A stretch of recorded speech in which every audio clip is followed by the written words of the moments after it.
আজকে ঘরে কোনো কিছুই নেই। আজকে এই নদী থেকে আমাকে বড় একটা মাছ ধরতে হবে। আরে এটা কি? এটা তো দেখে মনে হচ্ছে অনেক বড় একটি মাছ। আজকে মনে হচ্ছে বিশাল বড় একটি মাছ ধরে ফেলেছি আমি।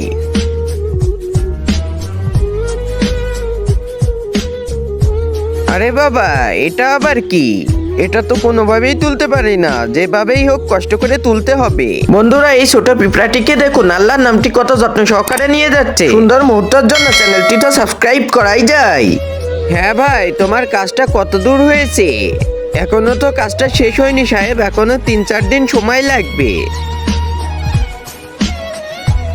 সাহেব, কি হয়েছে? সাহেব ওই দেখেন, ও তো একটা বড় মাছ ধরে আনছে মনে হচ্ছে।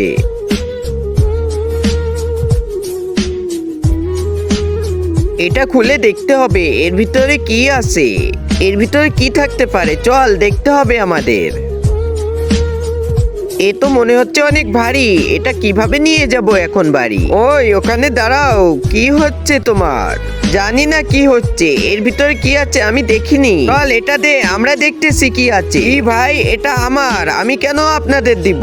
এই দেখো, এই এরিয়া আমাদের, বেশি কথা বলবে না তুমি। এখানকার যা জিনিস হচ্ছে সব ভাগিদার আমি। এটা নিয়ে তুমি আর বেশি কথা বলো না।